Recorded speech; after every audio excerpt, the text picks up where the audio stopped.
Nabigong humarap sa National Bureau of Investigation o NBI si Bansud Oriental Mindoro Vice Mayor Alma Mirano na inuugnay sa umano'y pagtatago sa isang opisyal ng DPWH na kinasuhan dahil sa anomalya sa mga flood control projects sa Mimaropa.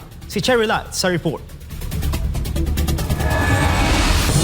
Sa halip na si Bansud Oriental Mindoro Vice Mayor Alma Mirano ang personal na magsumiti ng kanyang paliwanag sa NBI Technical Intelligence Division, ang kanyang abogado na si Attorney James Licayo ang dumating araw ng Biyernes upang igalang ang inilabas na sabina. Giit nito, indisposed o may iniindang nakaramdaman ang vice alkalde kaya't hindi ito nakadalo sa investigasyon at nangakong haharap ito sa susunod na linggo. Sinasabing si Mirano ang may-ari ng townhouse sa Quezon City kung saan naaresto noong Nobyembre 23 si DPWH Mimaropa Engineer Dennis Abagon, isa sa unang kinasuhan sa Sandigan Bayan kaugnay ng mga irregularidad sa flood control projects. Tiniyak ng abogado na handang magbigay linaw si Mirano sa mga aligasyon at sa tunay na ugnayan nito kay Abagon. Gayunman, tumanggi siyang sagutin kung mismong ang kanyang kliyente ang nag-tip sa NBI tungkol sa kinaroroonan ng naturang engineer at sinabi na may tamang oras at lugar para dito. Of course, patunay lang sa courtesy lang talaga sa sabina na hindi namin iniiwasan yung patawag ng NBI. At kami ay handang sagutin ang lahat ng katanungan para lang masagot yung mga maklaro yung mga alinlangan kung ano yung naging issue dito.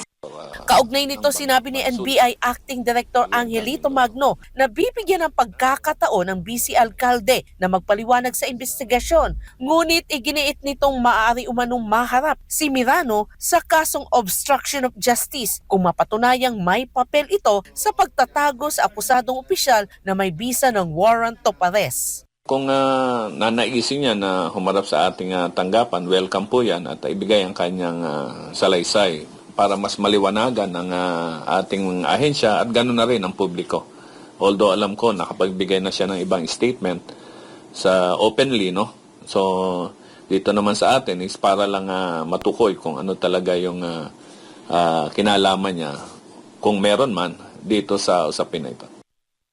Una nang itinanggi ng vice alkalde na kanyang tinago si Abagon at iginiit na nagrerenta lamang daw ito sa kanyang pag-aari. Nireset ng NBI ang pagdinig at muling ipinatawag si Mirano para humarap sa investigasyon sa mga susunod na araw. Para sa Diyos at sa Pilipinas kung mahal, Cherry Light, SMNA News.